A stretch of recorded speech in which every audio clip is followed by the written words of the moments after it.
Dear students, today we will discuss about Mansabdari system.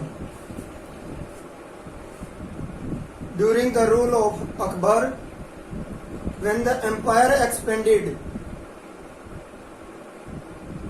Akbar started a new system of administration. He started Mansabdari system.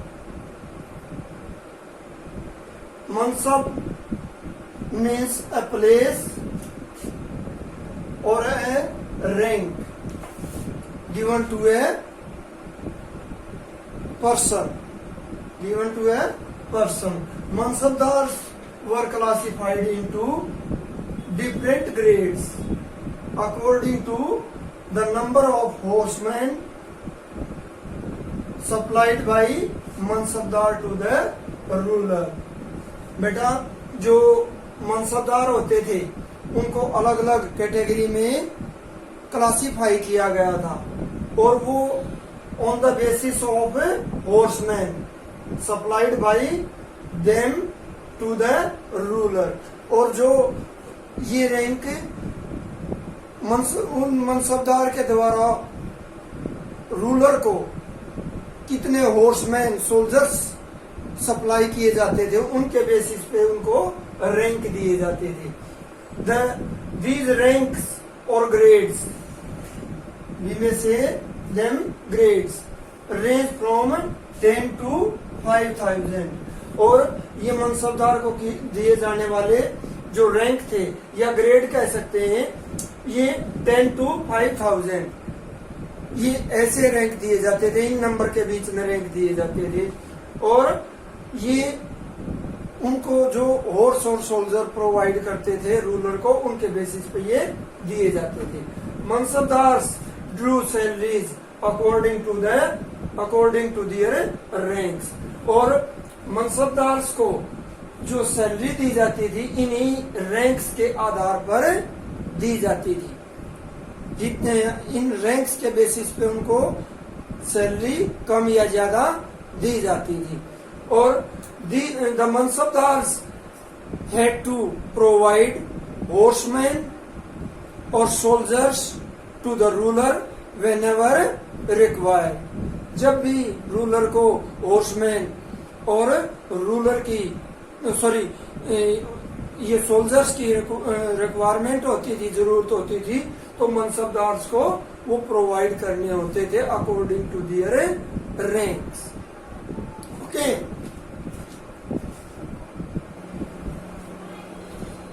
और बेटा जो administration में during the rule of Mughals जो highest rank थे वो जो ruler की family member होते थे उनको दिए जाते थे. The highest ranks were provided to the family members of the rulers और the nobles. Okay, Mansabdars could be transferred by the emperor himself at his own will. और जो ये मनसबदार थे बेटा इनको एम्परर के द्वारा रूलर के द्वारा कहीं भी ट्रांसफर किया जा सकता था अपनी मर्जी के अनुसार. Okay. They had to recruit soldiers according to the rules prescribed by the ruler. और इन मनसबदार्स को सोल्जर्स रिक्रूट करने होते थे, भर्ती करने होते थे, उनको ट्रेन करना होता था.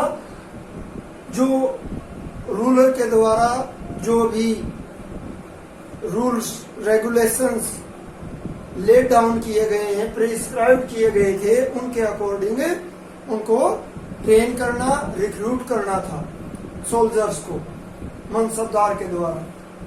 Mansabdar had to supply good quality horses known as a dagh in the army. और बेटा जो ये मनसबदार थे उनको अच्छी क्वालिटी के हॉर्सेज आर्मी को सप्लाई करने होते थे. बिकॉज आर्मी में जो ब्रांडेड हॉर्स थे उन्हीं की वही अच्छे माने जाते थे और वही उन्हीं की रिक्वायरमेंट होती थी और वही सप्लाई इनके द्वारा करने होते थे। तो ये कुछ उन पे मनसबदार के लिए कुछ रूल्स रेगुलेशन थे जो उनको फॉलो करने होते थे। जैसे in case of recruitment of soldiers, in case of cavalry man means घुड़सवार, और हॉर्सेज गुड क्वालिटी के जिनको डग बोला जाता था वो सप्लाई करने होते थे। और इस तरीके से उन पर कोई भी माल प्रैक्टिस मीन्स कोई इलीगल कोई वर्क मनसबदार के द्वारा न किया जाए, इसके लिए उन पर निगरानी रखी जाती थी। जो हॉर्समैन थी, जो सोल्जर्स थे, उनकी संख्या की मतलब उनकी आकलन रखा था, उनका अकाउंट रखा जाता था। सारी इंस्पेक्शन की जाती थी ताकि कोई भी ये मनसबदार किसी भी इलीगल एक्टिविटी को परफॉर्म ये न करे। ओके बेटा, now we will discuss about the relationship between a mansabdar and a jagir. बेटा, the mansabdars were not paid in cash but through land assignments known as jagir. बेटा, जो मनसबदार होते थे ये ऑफिसर थे जो एडमिनिस्ट्रेशन का काम करते थे मुगल रूल के दौरान। इनको जो सैलरी थी कैश में नहीं दी जाती थी, नगद पैसे नहीं दिए जाते थे, but through land assignment, salary के बदले में लैंड असाइनमेंट्स दिए जाते थे सैलरी के लिए, और जिसको जागीर बोला जाता था। इस लैंड असाइनमेंट को क्या बोला जाता था? जागीर। Revenue collected from the jagirs was used to meet personal, administrative and maintenance cost of soldiers। बेटा, और इन जागीर से जो रेवेन्यू कलेक्शन होता था, जो पीजेंट से जो टैक्स वसूली की जाती थी, एग्रीकल्चरल प्रोडक्शन होता था उससे टैक्स वसूली की जाती थी, तो और कुछ अदर टैक्सेस भी होते थे, उससे जो इनकम होती थी इस टैक्स कलेक्शन से, जिसको रेवेन्यू भी हम कहते हैं, तो इस कलेक्शन से जो मनसबदार होता था वो अपनी पर्सनल रिक्वायरमेंट को पूरी करता था, एडमिनिस्ट्रेशन का काम भी करता था उससे।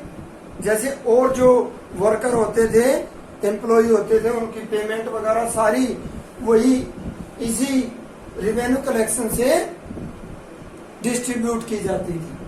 और maintenance cost of their soldiers, और मनसबदार जो सोल्जर प्रोवाइड करता था उसकी जो कीमत होती थी, मेंटेनेंस की, रिक्रूटमेंट की, पेमेंट की, सारी इस रेवेन्यू कलेक्शन से पे की जाती थी, सारी इस रेवेन्यू कलेक्शन से पे की जाती थी।